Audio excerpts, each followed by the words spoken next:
Assalamualaikum warahmatullahi wabarakatuh. Alhamdulillahirabbil alamin. Puji syukur kita panjatkan kehadirat Allah Subhanahu wa taala. Atas berkah dan rahmatnya lah kita dapat diridhoi dan dipertemukan oleh Allah Subhanahu wa taala walaupun secara online. Shalawat dan taslim kita junjungan kepada Nabiullah Muhammad sallallahu alaihi wasallam, di mana Nabi yang merupakan panutan kita, di mana Nabi merupakan yang sudah mengangkat derajat umat Islam dari lembah kehinaan ke puncak lembah kebahagiaan.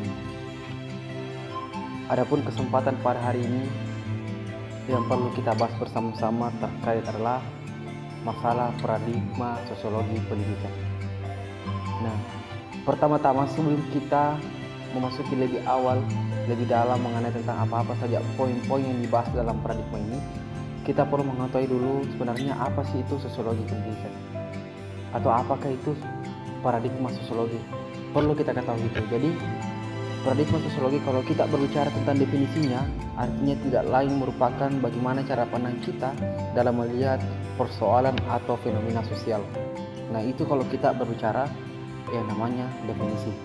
Nah, sedangkan kalau kita melihat dari paradigma sosiologi pendidikan ini, itu lagi dibagi menjadi tiga, di mana yaitu adalah paradigma fakta sosial, yang kedua adalah paradigma definisi sosial, yang ketiga adalah paradigma perilaku sosial.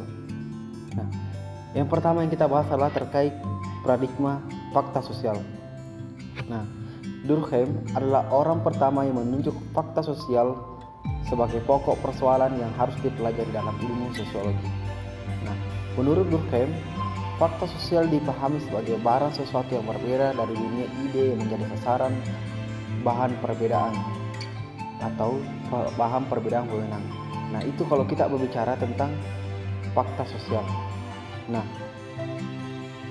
kesimpulan penting yang dapat diambil dalam paradigma fakta sosial ini adalah tidak lain bahwa teori konflik ini ternyata terlalu mengabaikan keteraturan dalam stabilitas yang memang ada dalam masyarakat di samping konflik itu sendiri. Nah, masyarakat selalu dipandang dalam kondisi konflik, mengabaikan norma-norma dan nilai-nilai yang berlaku umum yang menjamin terciptanya keseimbangan dalam masyarakat. Nah, itu adalah salah satu gambaran terkait paradigma yang pertama, itu paradigma fakta sosial. Nah, sedangkan paradigma definisi sosial, Max Weber sebagai tokoh paradigma ini mengartikan sosiologi sebagai suatu studi tentang tindakan sosial antar hubungan sosial. Nah, yang dimaksud tindakan sosial itu adalah tindakan individu sepanjang tindakannya itu mempunyai makna atau arti yang subjektif bagi dirinya dan diarahkan kepada tindakan orang lain. Nah, itu terkait masalah tentang paradigma definisi sosial. Yang terakhir adalah paradigma perilaku sosial. Tokoh paradigma perilaku sosial ini adalah B.F. Skinner, yang dimana mereka yang merupakan memegang peran penting dalam pengembangan sosiologi behavior. Skinner mengkritik objek studi paradigma fakta sosial dan definisi sosial bersifat mistis, tidak konkret realistis. Nah, ini kita berbicara tentang sifatnya.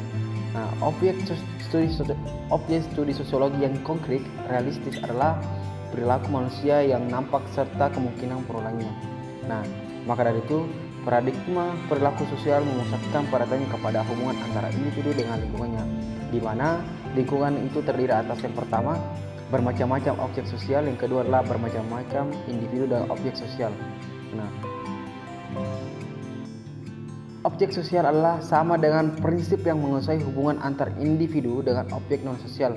Pokok persoalan sosiologi menurut paradigma ini adalah tingkah laku individu yang berlangsung dalam hubungannya dengan faktor-faktor lingkungan yang menghasilkan akibat-akibat atau perubahan dalam faktor lingkungan menimbulkan perubahan terhadap tingkah lakunya. Nah, bagi paradigma ini perilaku sosial individu kurang sekali memiliki kebebasan. Adapun tanggapan-tanggapan yang kita ketahui bahwa tanggapan yang diberikan ditentukan oleh sifat dasar stimulus yang datang dari luar dirinya. Jadi, tingkah laku manusia lebih bersifat mekanik.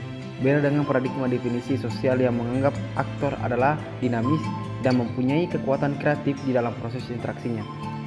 Nah, mungkin itu saja terkait masalah pembahasan singkat terkait materi yang saya bawakan, yaitu adalah praktik paradigma sosiologi pendidikan. Nah, jika ada kekurangan itu datangnya dari saya sendiri, jika ada kebenaran itu datangnya dari Allah Subhanahu wa taala. Sekian, terima kasih. Zikir fikir amal soleh, wallahul muwaffiq ila aqwamit thoriq. Assalamualaikum warahmatullahi wabarakatuh.